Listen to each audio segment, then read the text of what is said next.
about this irregularity was a system set up where the workers would show the observers each double recreated mail-in ballot by flashing it at them for a second from a distance of 6 to 20 feet away, for as good as that was. Thousands of mail-in ballots were ultimately counted in this way. Again, I find this to be an issue and to be irregular. As Senator Mastriano recently said, elections are a fundamental principle of our democracy. Unfortunately, Pennsylvanians have lost faith in the electoral system, end quote.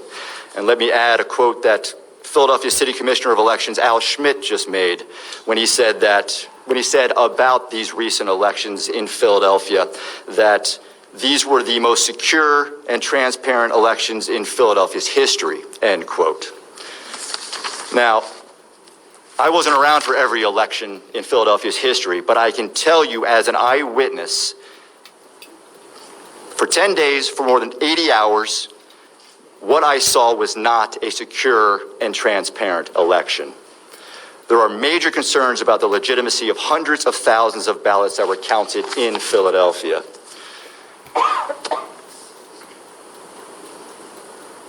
Excuse me. All right, let me finish with this. May I suggest to you that any restoration of faith on the part of Pennsylvanians in our electoral system can and will only be accomplished after an investigation into this election, only after the law is properly applied to this election.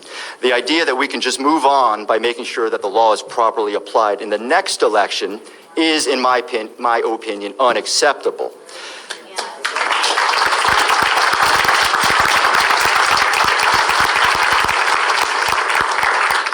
The issues, irregularities, and illegitimacy of what I saw leads me to conclude that the laws of the Commonwealth and of the United States were not being followed in Philadelphia when hundreds of thousands of ballots were counted in this year's general election. Action must be taken now to maintain our free and fair elections and to preserve and protect our elections' integrity. I look forward to answering any questions that you may have. Thank you.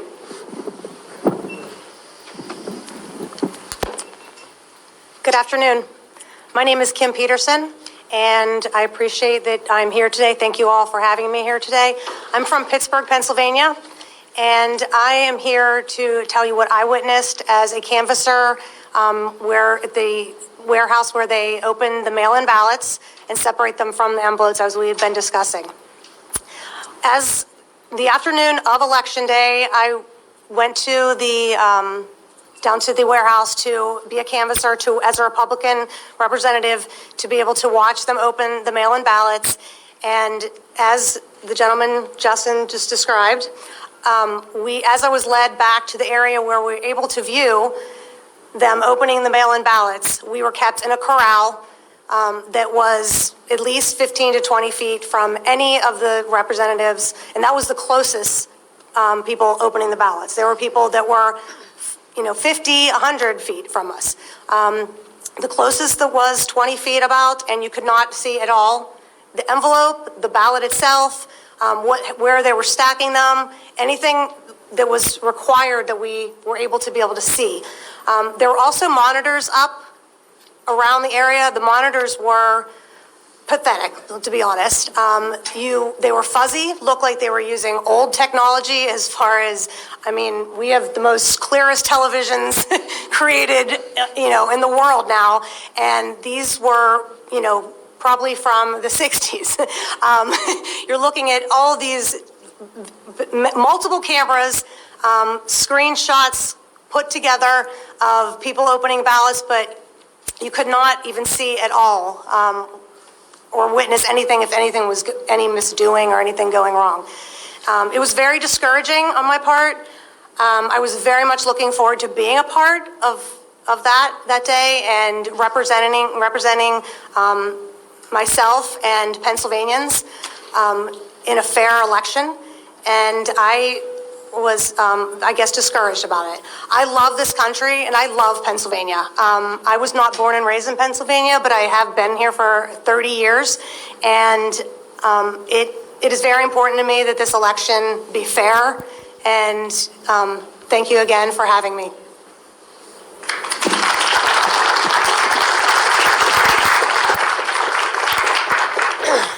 First and foremost, my name is Leah Hoops. I'm from Delaware County, Pennsylvania. I was a poll watcher on the day of election, and I was also present at the counting center in Chester, Pennsylvania.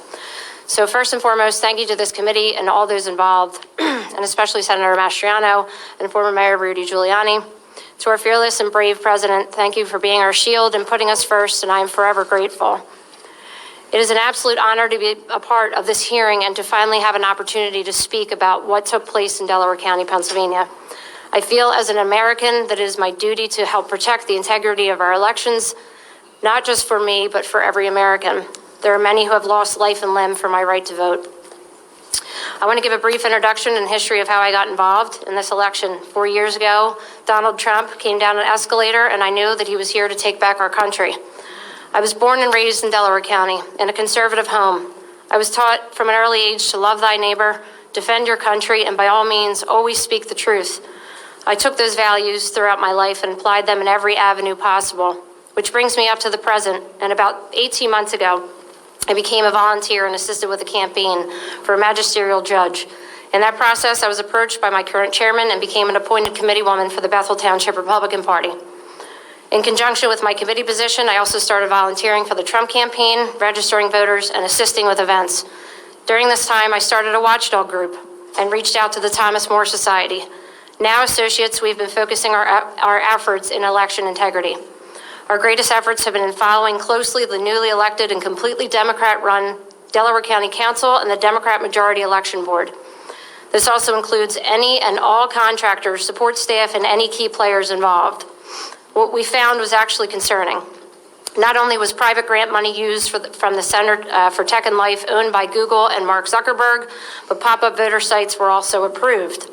These pop-up voter sites were placed in heavily Democrat cities, including Chester and Upper Darby, Pennsylvania, in which case the grant money from the CTCL was used to pay for electioneering.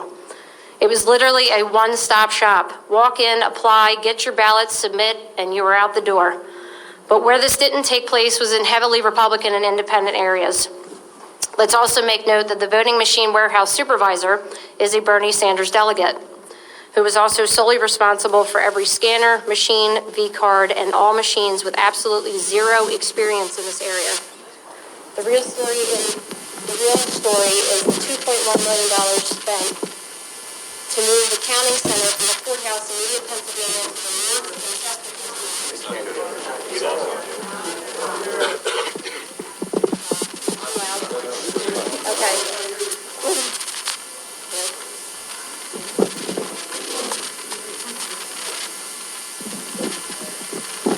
Okay.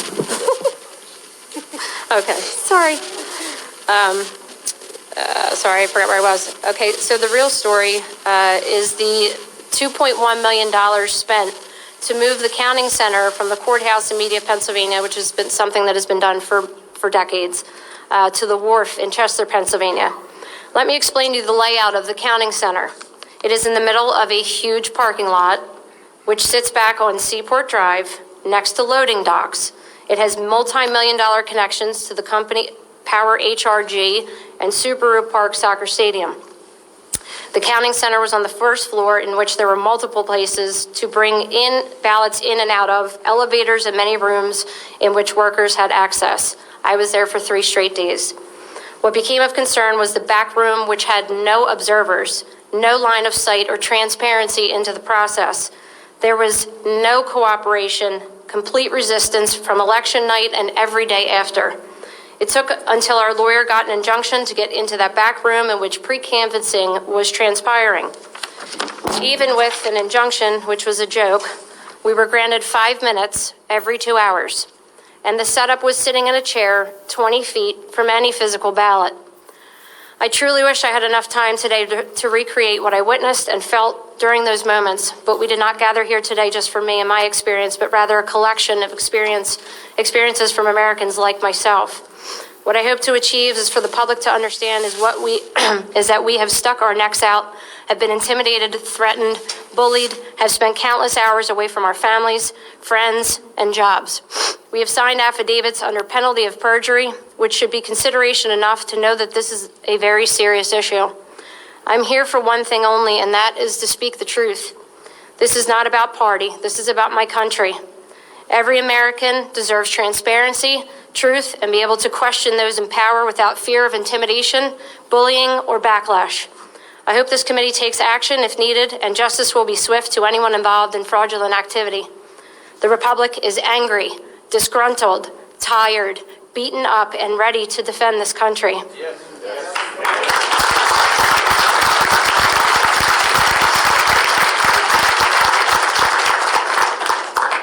Thank you. Without election integrity, we are just another banana republic.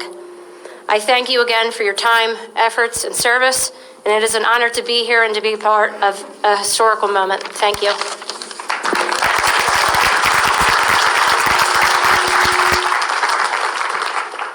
It's a tough group to follow. My name is Gregory Stenstrom. I'm from Delaware County. I'm a father, a family man. I was a former commanding officer and executive officer in the Navy. I'm a veteran of foreign wars. I'm the CEO of my own private company. I'm a data scientist. I'm a forensic computer scientist. I'm an expert in security and fraud. Leah had recruited me for this election, and I was glad. Thank you for that. Thank you. So for the first part of the day, I was a poll watcher in the city of Chester, and I was with just another former U.S. Marine officer, and the two of us were the only GOP poll watchers in the city of Chester, which is about 40,000 people. Because of the consolidation for COVID, there were 7 polls that we were allowed to, that we were able to make it to in 22 precincts. What we saw out there was pretty orderly and exciting. People were excited to vote. One of the things we saw out in the field was that people, quite a few people had done mail-in ballots.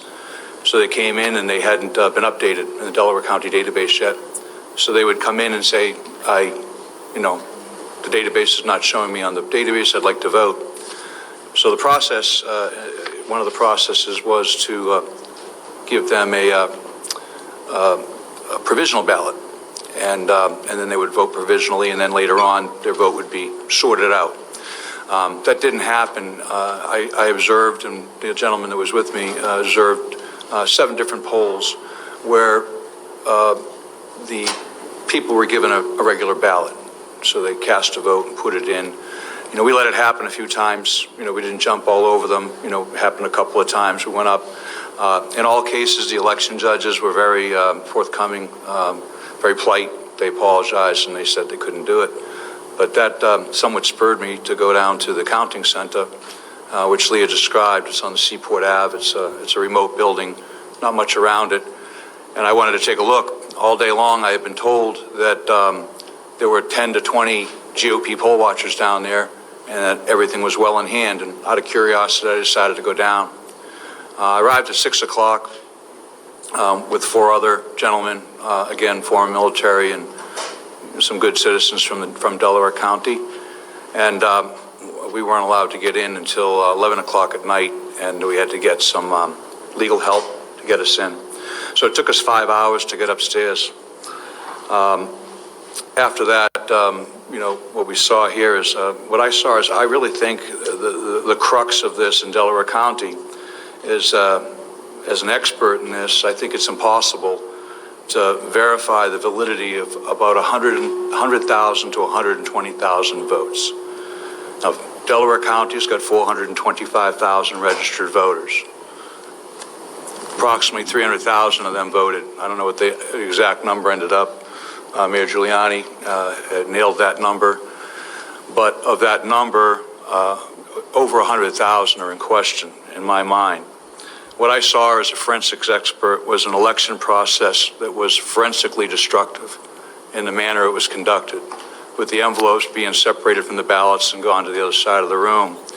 And the problem with that from being forensically destructive is that when you go to do a recount, okay, the machines did a pretty good job of recounting. So if I have 120,000 ballots, mail-in ballots at one side of the room and envelopes at the other side of the room, it's still going to come out 102,000 votes for Vice President Biden and 18,000 votes for President Trump. I don't care how many times you recount those votes, the ballot's going to come out the same every time. So the notion of a recount in a forensically destructive process doesn't work very well. What we saw there, what I saw there, was a chain of custody in all cases that was broken. It was broken for the mail-in ballots, the drop box ballots, the election day USB V-card flash drives.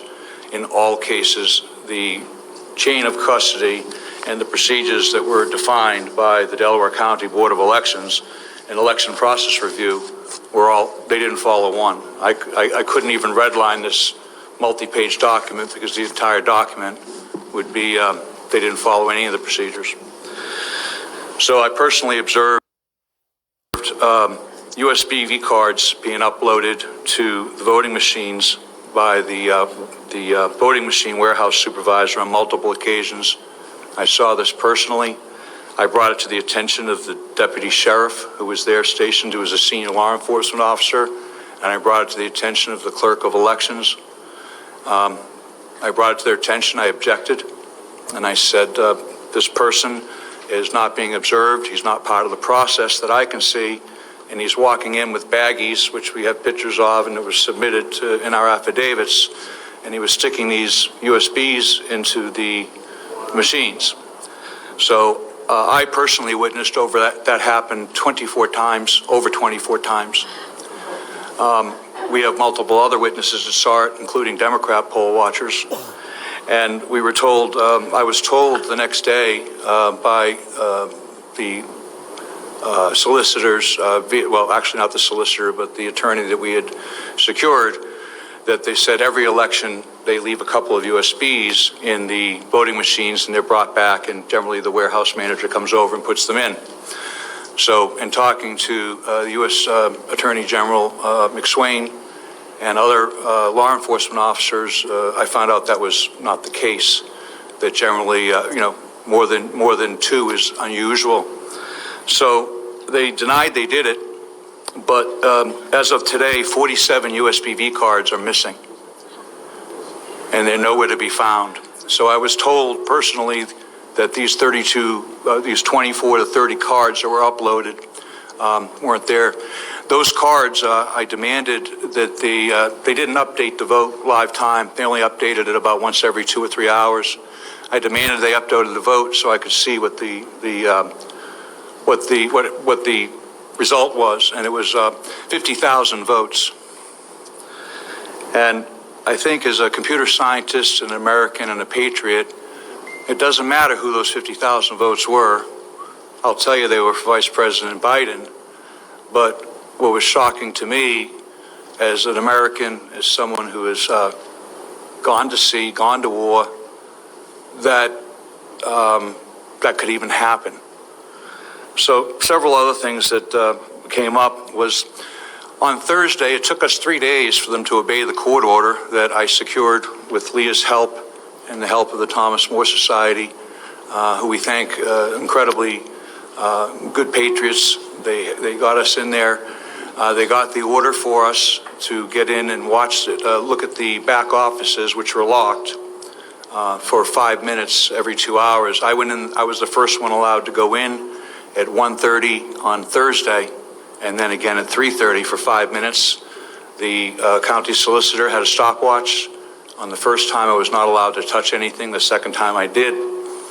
What I observed in the locked room in the back office was 70,000 unopened mail-in ballots. They were in boxes of 500, stacked in neatly. The gentleman that came in with me was a Democrat poll watcher, is a forensic pathologist, a very detailed, very dedicated man, and he took meticulous notes as well. And I verified with him, are you seeing what I'm seeing? We both agreed as GOP poll watchers and a Democrat poll watcher that we had witnessed 60 to 70,000. We had a little bit of a disagreement there. The problem with that was by that time, the mail-in ballots had already been counted. So 120,000 mail-in ballots had already been counted, posted, and done. So my question is, where do the 70,000 ballots go? And nobody knows. We have a picture in here of a large number of boxes that I took that were filled with what appeared to be ballots, sitting by the Blue Crest machine. They were there for about 3 hours, and then they disappeared. I thought it notable when I watched it, the first when they were taking the ballots up and down. I said, I am an expert in fraud. I saw the ballots going up multiple elevators and racks. And I think a lot of well-meaning people and a lot of honest people were there doing that. They were trying to participate in the process. And I would say that 99% of the people there, the way the process was designed, I believe that people thought it was a non-fraudulent process. I heard that said many times. I said, there's no fraud going on here. I said, well, I'm not, I didn't even bring that up. But I think people saw what they wanted to see, and they saw what was intended for them to see. I called it at one point Kabuki Theater. I said it was all designed for us to see it. It was entertaining. There were cameras on it. When we finally got into the back room where the votes were being ingested, as a data scientist, I want to see where the data is coming in. And I wanted to know the universe of the votes. Well, the universe of the votes was only supposed to be 120,000 mail-in ballots. We were told there were 6,000 ballots remaining. So I said, okay, we have a universe of 126,000 votes. And then when I get back there, the universe wasn't 126,000 votes. The universe was 200,000 votes. So that's a problem. I think the last thing I wanted, a couple of other things, is the Blue Crest sorter machine was only manned by one person. People ask me all the time, how do people commit crimes? I know there's a lot of theories here, and I always look for the simplest thing. People that sticking USB sticks in, putting ballots in. Very simple thing, only takes a couple of people. Doesn't take a big conspiracy. I think people look at things and they use inflammatory words and, like fraud and so forth. As a forensic computer scientist, my interest is in the data. Where did it go? Where did the spoilage go? How did the data come in and go out of the system? So I think as a scientist, we need to look at that. We need to audit that. What was really upsetting to me, the most upsetting, was I had spoke to multiple law enforcement agencies and literally begged multiple law enforcement agencies. I said, go in, and I said, in order to prove that nothing's happening, and either exonerate yourselves in the process or refute what I'm saying, please. It's a very simple process. Just go get the forensic evidence from the computers. It's a simple process. You turn the computer off. It's non-destructive, takes moments, maybe half an hour, 20 minutes to do it properly and collect the evidence. You open the computer up, you take a device called a bit blocker, you put it in the hard drive. It's done under the observation of law enforcement officers. They take a forensic image of the drive, put it all back together. It wouldn't have taken more than an hour to image all 5 machines. That was never done, despite my objections, and that was 3 weeks ago. Lastly, when they said, well, we've got all the forensic records and so forth. We just learned 2 days ago that virtually all chain of custody logs, records, yellow sheets, everything was gone. All forensic evidence, all custody sheets in Delaware County are gone. They had a signing party where they sat down, and poll workers were invited back to recreate those logs, and our understanding as of today was that they were unsuccessful in getting them all. So we have a situation where we have 100,000 ballots to 120,000 ballots, both mail-in and USB, that are in question. Now, there's no cure for this. There's no remedy for this. As a home charter, we could have a re-election in Delaware County for our own representatives within our own town. But there is no cure for that for the President of the United States. And I don't believe as a citizen and an observer to this that anybody could certify that vote in any good conscience. And if the Democrats that were part of this process, had done things, followed their own procedures, which they created almost unilaterally, we would be in a situation where they could exonerate themselves and they could say, Mr. Stenstrom, you've been misinformed. We have evidence here that refutes what you say. But that's not the case. They can't do that. So I say, if you can't certify that vote, and you can't certify 100,000 votes out of 300,000, then you can't certify Delaware County. And I'm done, and thank you for your time and patience.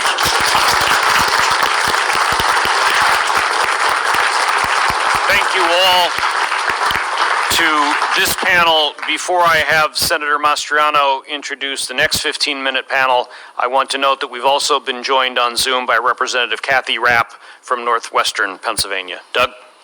Thank you, panelists. If you can stay in the area, we're going to bring up the next group here. We're going to save questions and answers for the end. Mr. Mayor, I understand my list might not be synchronized. I'm going to ask you to introduce the next folks coming up to testify. If you could pass the mic to the mayor, somebody. Thank you, Walt.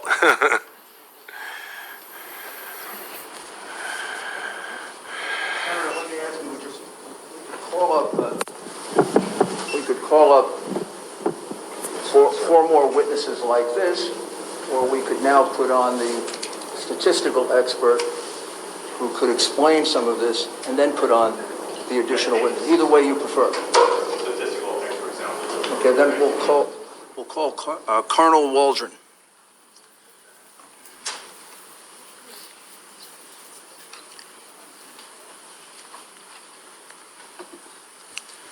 And if you don't mind, if I can interrupt and ask him a few questions, can probably get it directed. It's good for me to do that because I don't understand it, so. I'm only kidding. Colonel, please introduce yourself. Good afternoon, Senator, Colonel, and gentlemen, ladies. My name is Phil Waldron. I'm a retired Army Colonel, 30 years. Spent the first half of my career just like Colonel Mastriano here as a cavalry officer conducting armed reconnaissance, counter-reconnaissance. Last half of my career spent in information warfare as a psychological operations officer and information operations officer, conducted computer network operations, electronic warfare, special electronic warfare, deception, counter-deception, and OPSEC, and a couple other specialties. Military intelligence officer. Sorry. You still got a Stetson and Spurs. So I spent all of my time as an operations officer. My perspective looking at this problem set is how to break in, how to break it, how to destroy it, how to manipulate it. And my team has been researching this specific issue since August, but we're working with another team that's been intently working on this problem set, the voting machine manipulation, for 2 years, since the Ted Cruz and Beto race in Texas in 2018 and the Kentucky governor's race, where there were significant anomalies observed. And I'd like to add that there are many, many more teams like ours, small teams that are joined in this fight, and they're throwing the flag left and right. So there's a lot of folks who are recognizing anomalies. The voting systems in the U.S. And in Pennsylvania were built to be manipulated. They've been used in elections around the world and stolen elections around the world in Venezuela, Italy, Argentina, Singapore, Bolivia as close as 2 weeks ago. The Philadelphia uses ES&S, Pittsburgh uses Dominion, other counties in Pennsylvania use Dominion and other systems. So what's the real deal? So all of these election systems have a common DNA. SGO Smartmatic sold Sequoia voting systems to Dominion in 2010, and then the Diebold company spun off Premier Election Systems to Dominion as a result of an antitrust suit. So the bottom line is that these systems have similar code and similar functions. And just so you know, I know there have been statements to the contrary, but I personally debriefed the son of a Cuban intelligence officer who had firsthand knowledge of Hugo Chavez's family members who told him not to worry about the populist threat against Maduro's election in Venezuela. Quote unquote, that it was guaranteed. Their father invested the money to build the SGO voting machine system. So I have no reason to doubt this gentleman. He's sworn an affidavit to this effect. But that's the root of the SGO voting machines. So these systems are not what you've been told. They are connected to the internet and servers outside of the U.S. They're connected from top to the bottom in the middle. There is no transparency, as our previous witnesses mentioned, as to how the voter information is processed, how and where it's stored. The voting record is able to be modified and or deleted by operators, administrators, and outside threats. Operators can assign votes for write-in ballots, blank ballots, or error ballots in large numbers so that they can be directed toward one candidate or another at the operator's or supervisor's discretion. And many experts have published how easily these machines can be hacked to manipulate votes. As a matter of fact, one of our white hat hackers previously discovered a malware that's present on the servers that captures every login and every password of every operator down to the precinct level that logs into one of these systems. That's just like giving the password to your bank account out, putting it on the dark web. It's not going to be there very long. And just so you probably are all aware, on 30 September, an election storage facility was robbed in your state. 30 USB devices were stolen and a laptop. Those USB devices more than likely had encryption devices, and you've just heard another previous witness talk about the non-standard use of the USB storage devices. So these systems, in a nutshell, allow authorized and unauthorized users to cancel votes, shift votes, preload votes, vote blank ballots, all in real time and in large numbers. They're connected from the top to the bottom.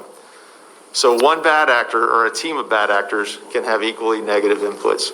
It's been described by another person in another state that we're working with, just like the lotto.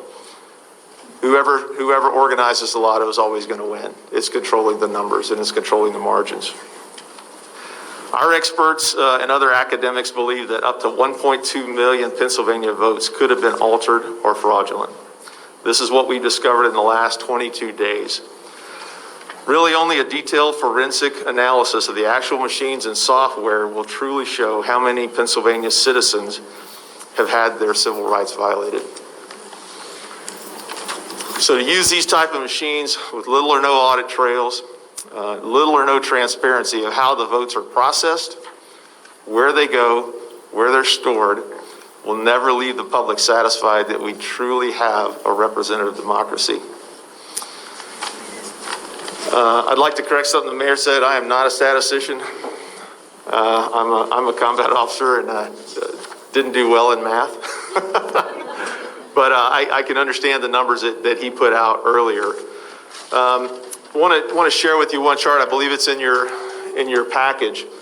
So what our team has done is focused on the spike anomalies. And these are events where a numerical amount of votes are processed in a time period that's not feasible or mechanically possible under normal circumstances. I believe Greg Stenstrom mentioned earlier the processing of these ballots through machines.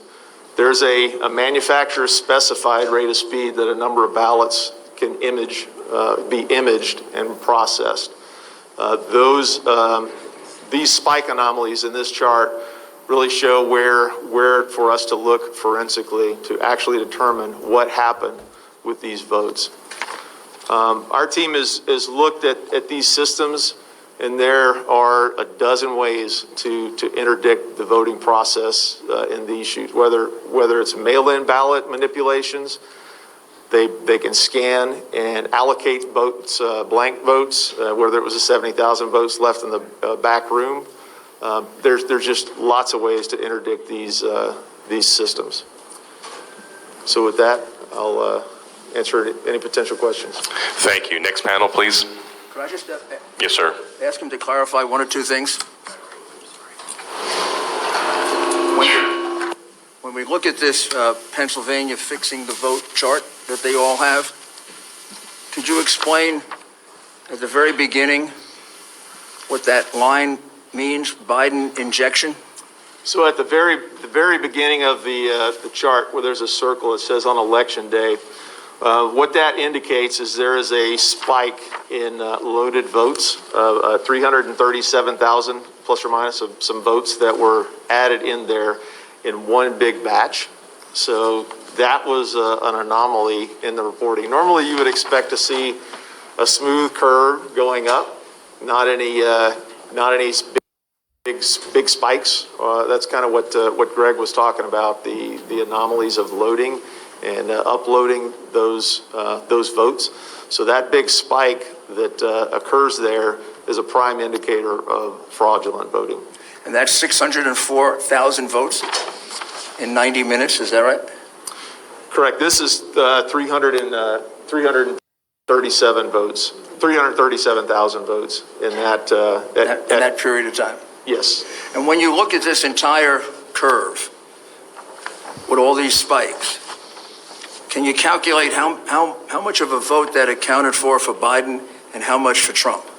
Close to 600,000. I think our figures were about 570 some odd thousand that all those spikes represent over time. For Biden. Correct. And how much for Trump? I think it was a little over 3,200.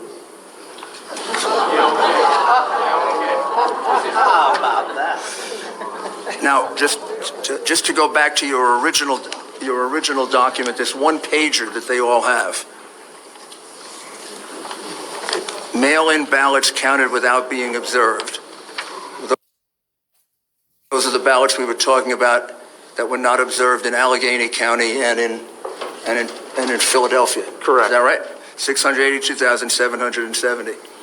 Now, this is the part that is a mystery. Mailed ballots sent out, 1,823,148. But when you go to the final count of the vote, there are 2,589,242 mail-in ballots. What happened? How do you account for the 700,000 mail-in ballots that appeared from nowhere? So our cyber team uses white hat hacking techniques. They gather a lot of publicly available information, and that information was from the Secretary of State's website.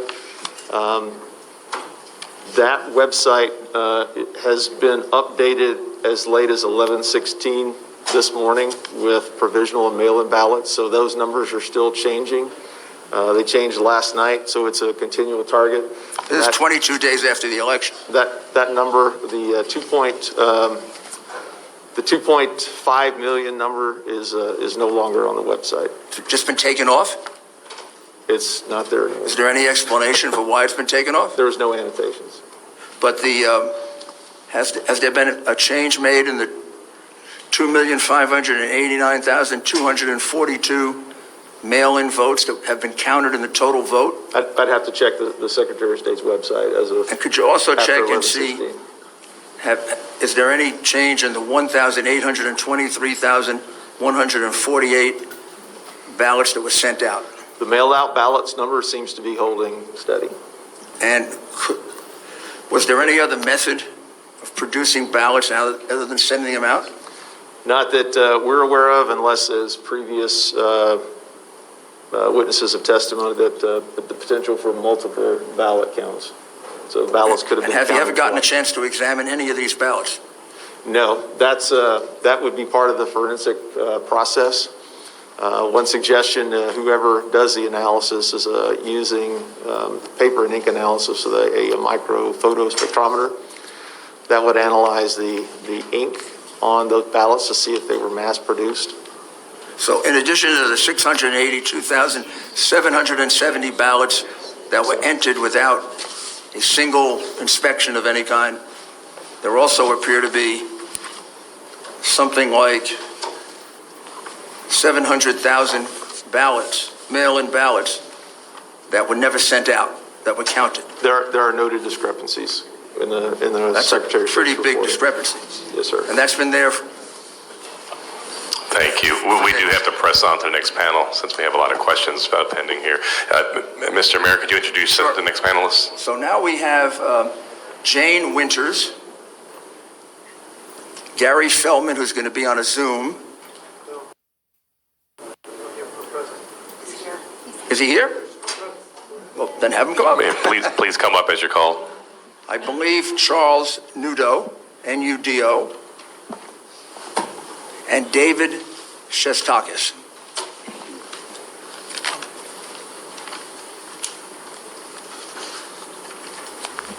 I think I have them all.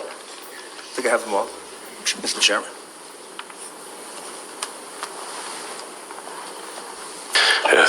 Thank you, gentlemen. We'll start with the men physically in the room here with your testimony, and then go to the Zoom after that. So please. Thank you, Senator. My name is Gary Feldman. I am a resident and voter of Philadelphia City and County. I'm registered as a Republican. I have been involved with Philadelphia Republican politics for over 20 years now. I've had watcher certificates, and on this past November 3rd, 2020, I was issued a watcher certificate to be the watcher for President Donald Trump.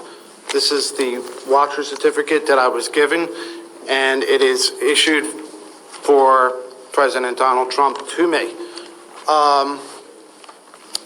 These watcher certificates, I'm not sure the exact year, I'm going to say about 2002 or 2003, are now for county-wide. So everywhere in the county, the watcher certificate is good for. So Philadelphia is city and county, so this watcher certificate, which reads, this certificate authorized the individual to watch in any ward or division in Philadelphia.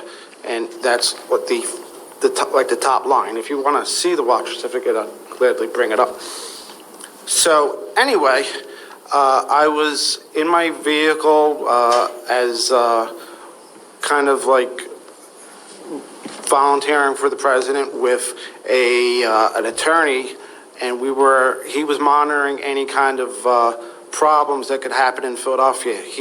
His name was Will Chamberlain, and he was pretty good on Twitter and other social media stuff. So we got a word that they were not letting Republican watchers in the polling places in South Philly. So we went to a place which happened to be a funeral parlor where they were doing the election, and I walked in with the watcher certificate in both hands to make sure that they wouldn't snag it out of my hand. They immediately wanted me to identify myself. One of the problems that happens is the Republican watcher certificates are this gold-orange color, where the Democrats are like a light blue. I've never really seen one, but I heard they're light blue. So they know right away that we're Republicans coming in there to watch. So two poll workers, I don't know who they were wearing masks and everything. I produced a certificate, and she starts saying it's not good here. And I'm like, it is. And I said, please read the top line. The gentleman that was with her said, would you like to go outside and talk about this? I was not looking for a confrontation. And the other thing is, too, is I did have my bandana on. They had their face shield, but they weren't practicing social distancing. They were right on top of me. So we did step outside because he wanted to step outside. Will Chamberlain is not a Philadelphia resident, so he's not issued a Philadelphia watcher certificate. And he proceeded to take a video of me having a confrontation on the street with these two, I don't know who they were. I don't know if they were poll workers. They never identified who they were. And the video, which was released to the public, is a little over 30 seconds on Twitter, and it already has 3.8 million hits on Will's Twitter page. There is a complete video, and it's on my phone, and I know I made it available to the senators. It's over a minute about what happened on the street. I tried to explain this watcher certificate is for the city of Philadelphia. You're in the city of Philadelphia, and you have to let me observe. I'm the eyes and ears of the President of the United States, and they wouldn't allow that.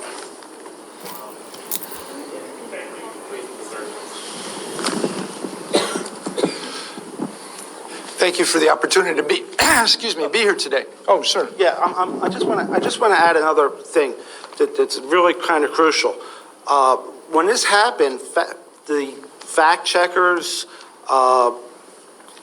group or organization, I don't even know what they are, started to put disclaimers on the video.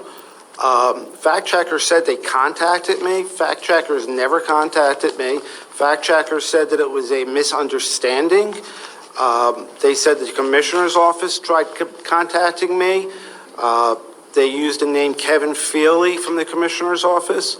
I don't know who Kevin Feely is. Nobody from fact checkers called me. I don't even know if they have my phone number. And the commissioner's office did nothing to follow up on any of this. I did see Commissioner Al Schmidt when we were doing the canvassing, but we didn't mention anything about what happened that day.